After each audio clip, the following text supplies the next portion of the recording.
Selamat pagi anak-anak. Sekarang kita bertemu lagi dalam pembelajaran agama Katolik.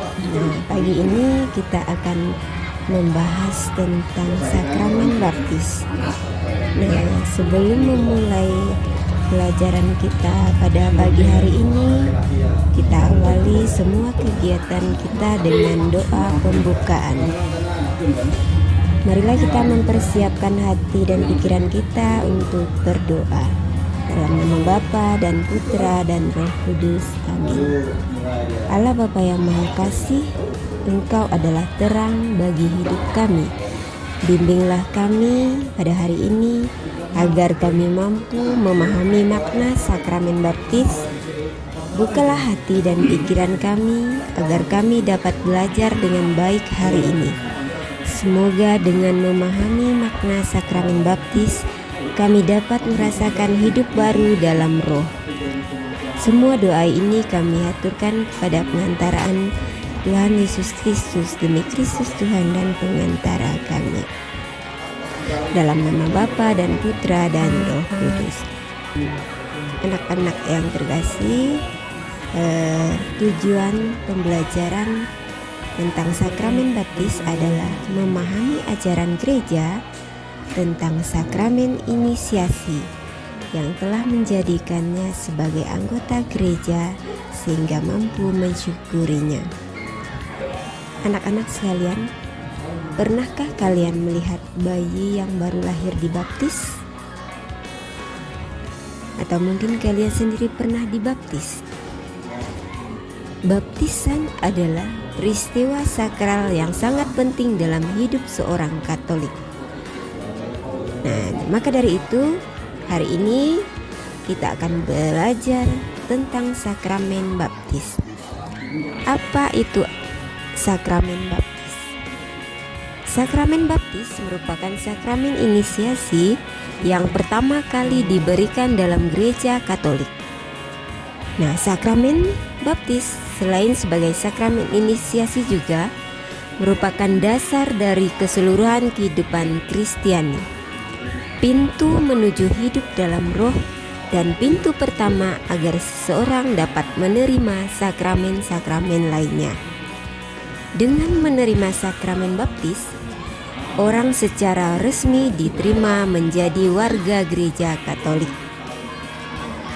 Nah, sakramen baptis dalam Injil Matius bab 28 ayat 19 sampai 20 berbunyi seperti ini. Karena itu, pergilah, jadikanlah semua bangsa muridku dan baptislah mereka dalam nama Bapa dan Anak dan Roh Kudus, dan ajarilah mereka melakukan segala sesuatu yang telah kuperintahkan kepadamu. Dan ketahuilah, aku menyertai kamu senantiasa pada akhir zaman. Nah, di sini Injil Matius menyatakan bahwa kita sebagai orang Katolik setelah dibaptis harus menjadi muridnya. Nah, sakramen adalah tanda yang kelihatan dari kasih karunia Allah. Baptisan adalah sakramen pertama yang penting dalam hidup seorang Katolik. Dalam sakramen ini, kita disucikan dari dosa asal dan menjadi anak Allah. Nah, sarana yang dipergunakan dalam sakramen baptis yang pertama adalah air, yang berarti membersihkan manusia dari dosa-dosa dan menghancurkan dosa-dosa. Yang kedua, lilin menyala, yang melambangkan cahaya Kristus sebagai penerang dalam kehidupan, karena kita adalah anak terang. Yang ketiga, kain putih, yang melambangkan mengenangkan akan Kristus. Artinya sesudah dibaptis, kita mengandalkan kekuatan Kristus dalam menjalani hidup. Juga melambangkan kesucian, bersih tanpa dosa.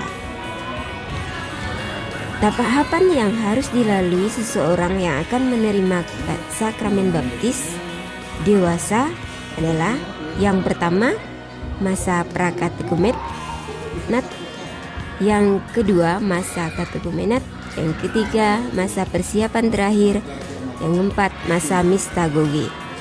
Di mana pada masa prakatekumenat itu masa ketika calon baptis belajar menjadi seorang Katolik dan menerima bimbingan pastoral, sehingga keinginan mengikuti Yesus Kristus semakin matang.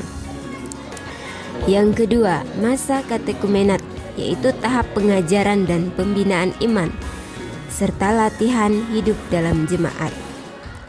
Yang ketiga, masa persiapan terakhir, yaitu masa untuk mempersiapkan diri menerima sakramen baptis. Yang keempat, masa mistagogi, yaitu masa pembinaan lanjutan setelah seseorang menerima sakramen baptis. Nah, berikutnya, rahmat bagi orang yang menerima sakramen baptis. Yang pertama, dosa-dosanya diampuni. Yang kedua, memperoleh rahmat pengudusan. Yang ketiga, menjadi ciptaan baru dan dilantik menjadi anak Allah. Yang keempat, digabungkan secara sah menjadi anggota gereja, menjadi bagian dari tubuh mistik Kristus.